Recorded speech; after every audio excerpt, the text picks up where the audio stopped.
Hello, Dancing with the Stars fans. I'm Daniel Montgomery, Gold Derby Senior Editor, and I'm here as every week with our contributors, Jeffrey Kare and Cordell Martin, to discuss the latest episode of Dancing with the Stars, which was Icons Night, and then we will be previewing the semifinals to come, where there will be a double elimination to get us into the season finale episode.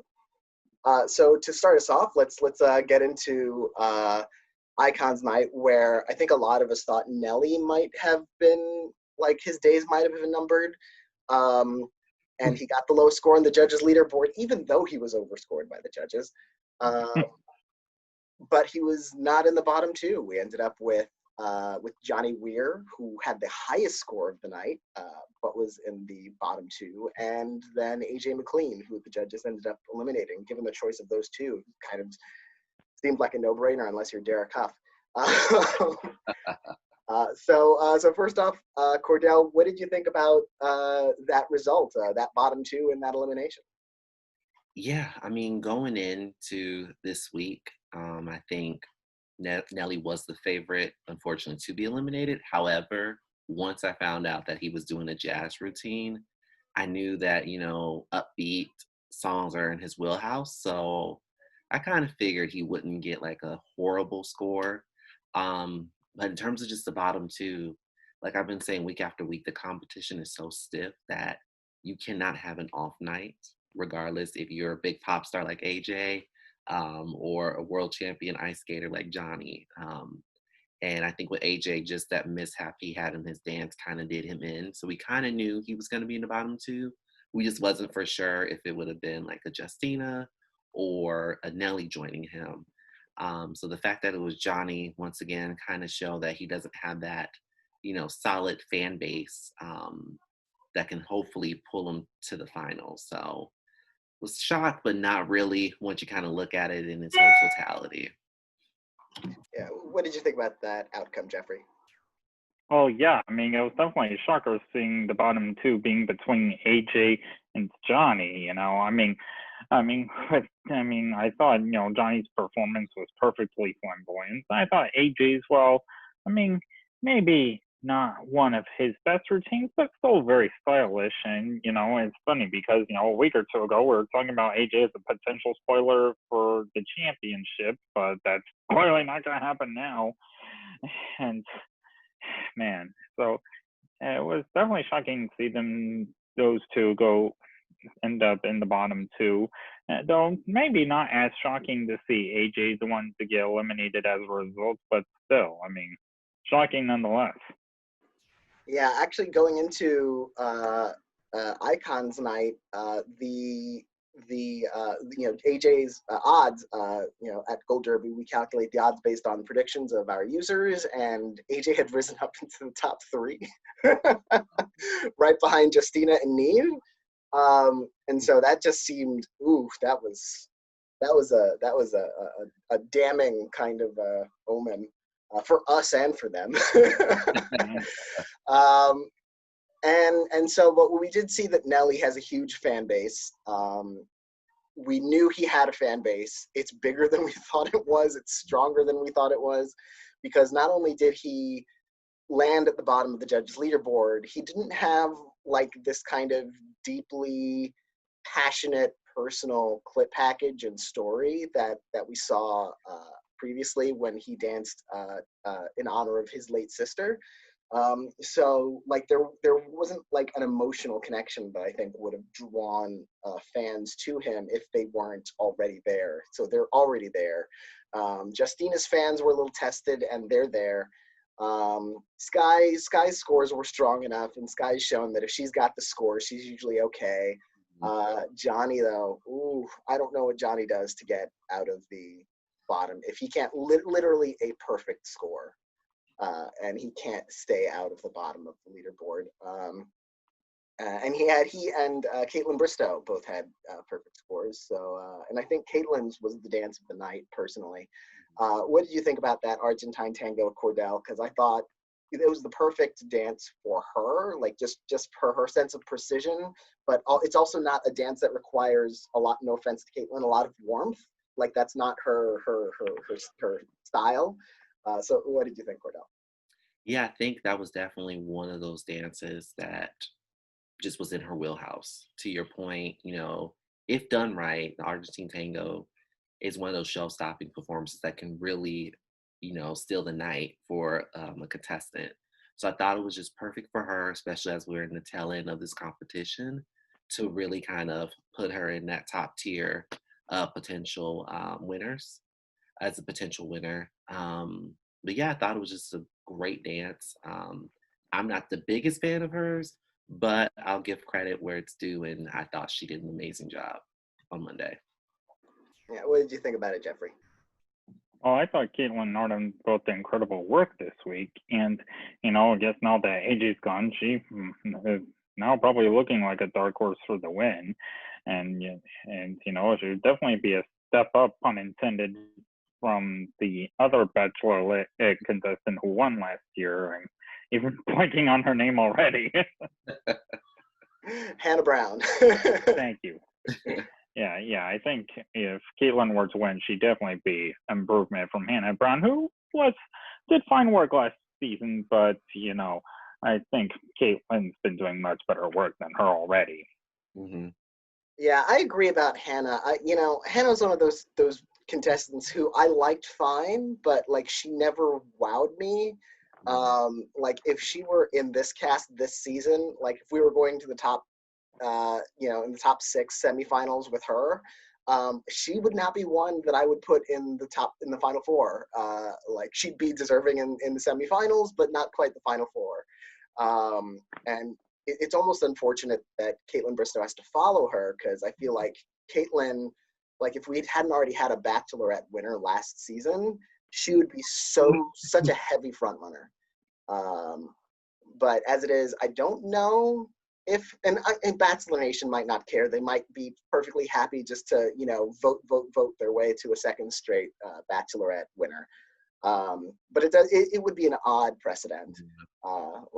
Even 2 gymnasts can't win back to back. Like when Simone Biles tried to follow Lori Hernandez, she couldn't even make the finals. So that's the sort of thing that happens there. Now, one contestant who was underscored, I think, and I think a lot of us thought so, was Justina Machado, who luckily was safe at the end of the night, even still. So it was kind of a good proof of concept of her fan base. I didn't want to be that scared, but we got a chance to test it. They tried it. If she had performed later in the night, she probably would have gotten higher scores, because she got 8s, and then AJ and Nelly performed right after her, and they got 8s, even though they made very clear, noticeable mistakes. So what did you think about that, Cordell? Yeah, I think Justina's just that one contestant every season that the judges know she's either just running away with the votes, and she's just a great dancer. And so they just nitpick and nitpick and nitpick. And then the semifinals come and they're like, oh my God, you're the favorite to win. And then she gets perfects here on out. So I'm hoping that's the case next week, but I could definitely just see that, because she has yet to get a perfect score, especially how consistent she's been since week 1. And the fact that Caitlyn and Johnny and Neve have all received perfect scores, she has yet to receive hers. I think her time is coming, hopefully this upcoming week. Yeah. And what did you think about that, Justina's scores, Jeffrey? Well, I definitely thought she deserved a higher score for the very stunning work she and Sasha did.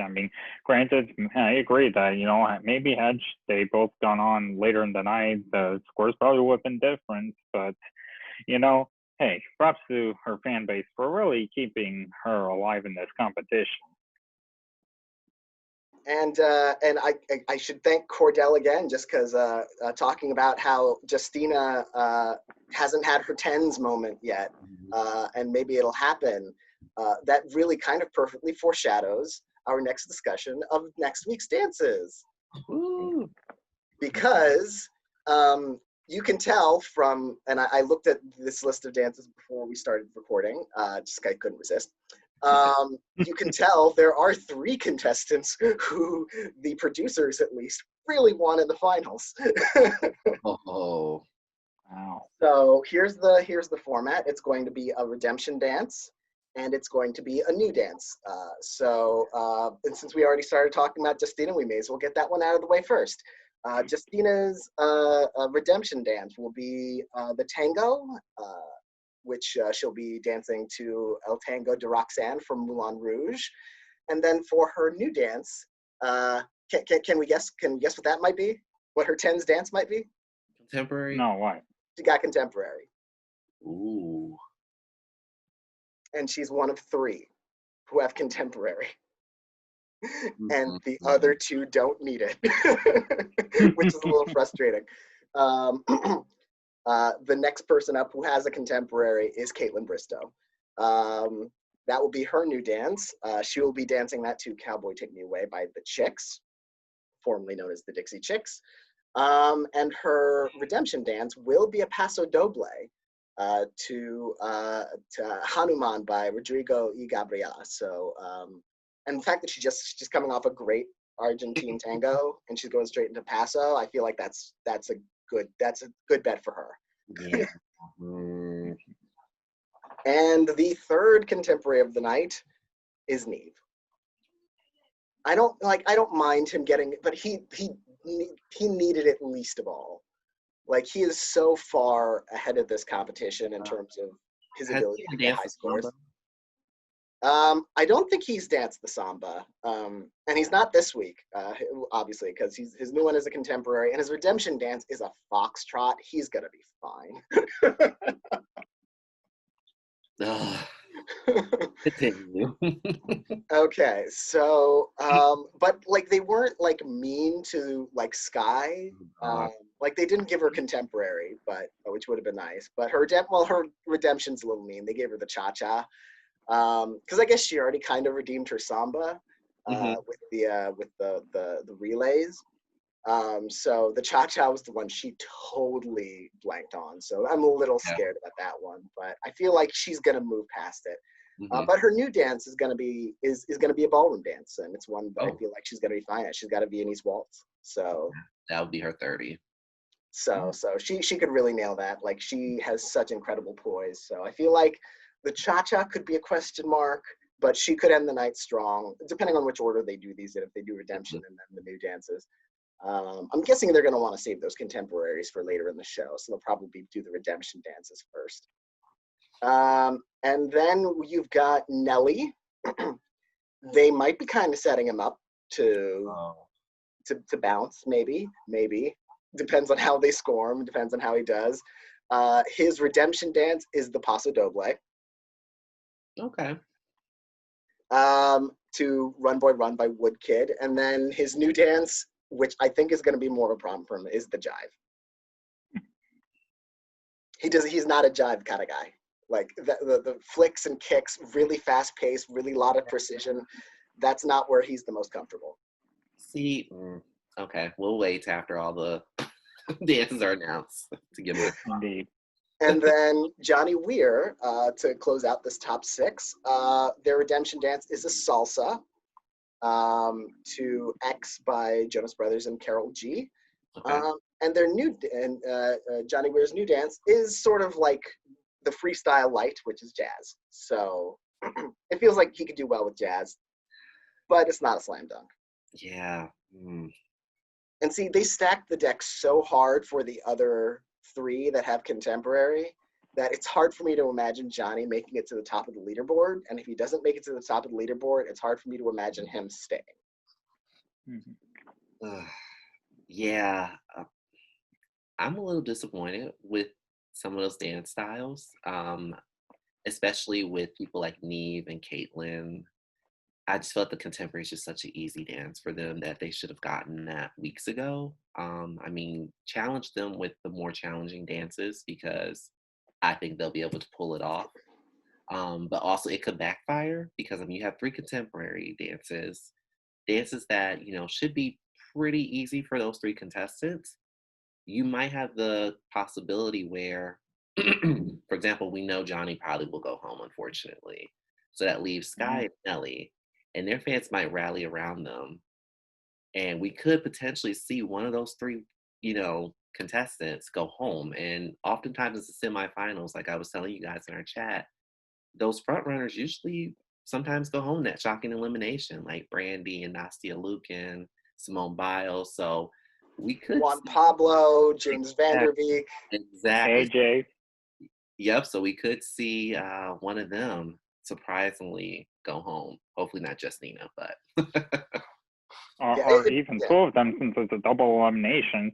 Yeah. Oh, that would be insane if we lost two of those top three.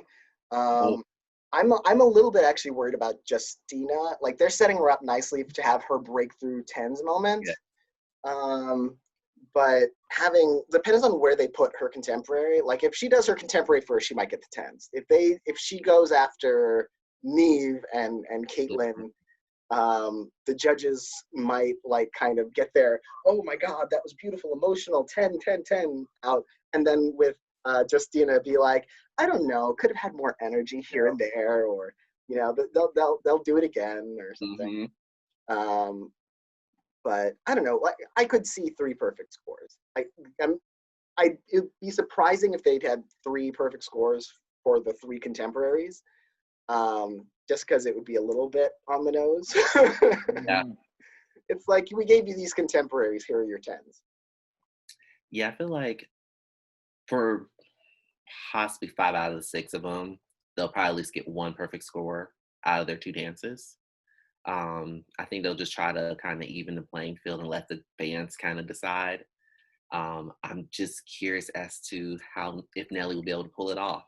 I mean, Nelly is arguably probably one of the bigger stars left on the show. And, you know, he has a fan base like David Ross and Bobby Bones. And as we saw with them, you don't have to have the best scores to make it to the finals. So watch out for him to potentially surprise. Yeah, so let's go into who we think, based on those dances, based on the fans so far, who we think are the two going home. I think sadly Johnny seems like the most likely to go home out of all of them, especially because they didn't stack the deck for him. He got his contemporary several weeks ago, so the best they could do was Jazz to try and stack the deck for him. He is certainly capable of perfect scores, but perfect scores don't always help him. What do you think about that, Cordell? Who is it, Johnny and someone else? And if so, who's that someone else? Oof, this is gonna be a tough one. I think Johnny is definitely one of the two, unfortunately, to go home. Who joins him? I mean, it's gonna come down to just each couple's performance that night.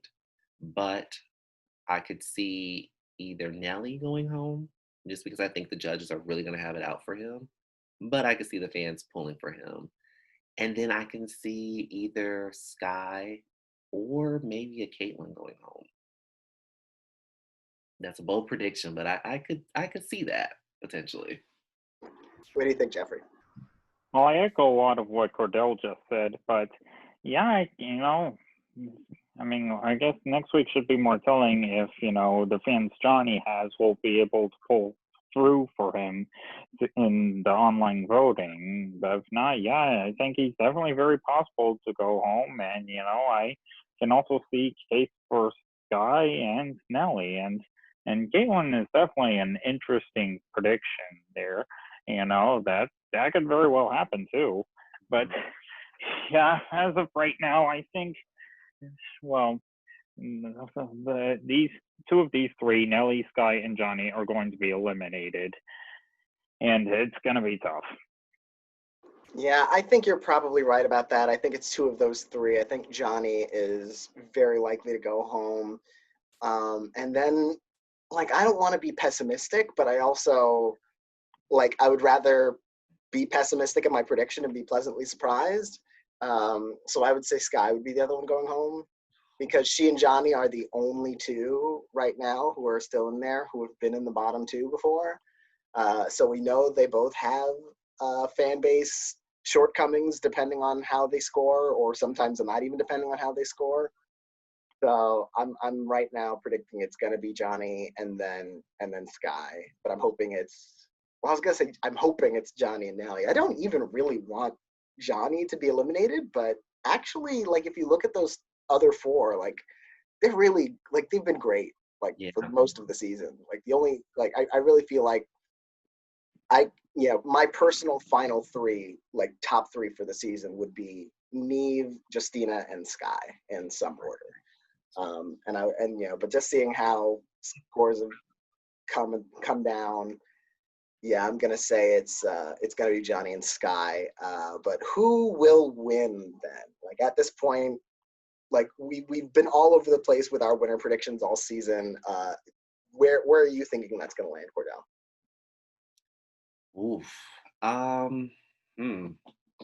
think as of now, it's going to be between Justina and Neve,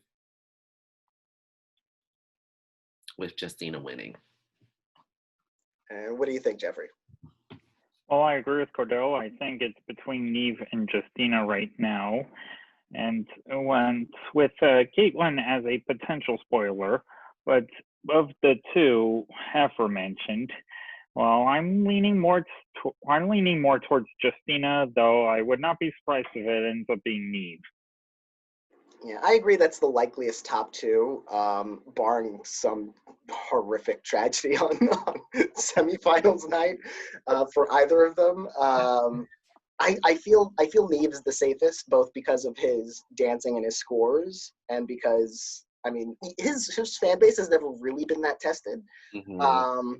But, like, as we saw with Johnny, like, you can be at the top of the leaderboard, and if you don't have the fans, then you're in the bottom two, and Neve hasn't been in the bottom two, so he's definitely got some fans. And the thing that keeps those two ahead of, especially Caitlyn, for me, in terms of predicting the winner, is that I feel like they both have stronger narratives, like that's going to draw fans. Like, first of all, again, Caitlyn, would be the second Bachelorette in a row to win. She's had some past dance experience, so there's no kind of, like, underdog rooting factor for her. She's a very good dancer who dances well. It's like there's no, like, rah rah, oh my god, yes, for her. The way there even was for Hannah, who was coming off that Bachelorette season where, like, her fiance, turned out to be a total, butthead. But I'm leaning a little bit towards Neve, because Justina has the underdog story. Neve has this sort of, like, surprise, show-stopping kind of performer vibe, where it's like you didn't know he had it in him, and then every week he just has it in him. Like, in terms of his scores, he's been able to score top scores much more consistently than Justina. So I feel like if it's close in fan voting, I feel like Neve will probably have the edge in the judges' scores. Even though if they both make the finals, I mean, like, if the judges even remotely like you're getting the straight tens for your freestyle. That's just how it goes. Unless they're trying to keep you down, it's like, yeah, you're kind of the odd man out here, so we'll just give you nines for your freestyle. You have to really be, like, kind of down and out to get nines for a freestyle. So yeah, I'm thinking Neve just by a hair right now, but again, it all depends on the semifinals, who actually makes it out of the semifinals, in what position they're in after the semifinals. Like, if they're really peaking, if Justina starts getting tens, if you've peaked too early, maybe he starts falling a little bit on the leaderboard, or anything could happen based on these scores and based on these dances. Although with contemporary, I think probably none of those dances will score less than nines. At the very lowest end of it. I guess we'll just all have to wait and see. And I want to thank Jeffrey again and Cordell again for joining me this week, and everyone for watching and listening to us blather on about these dances and these dancers. And we will definitely see you again next week, when we will talk about the semifinals, who stayed, who went, and who is out front in our humble, modest, clueless opinions. Until then, we will see you next time.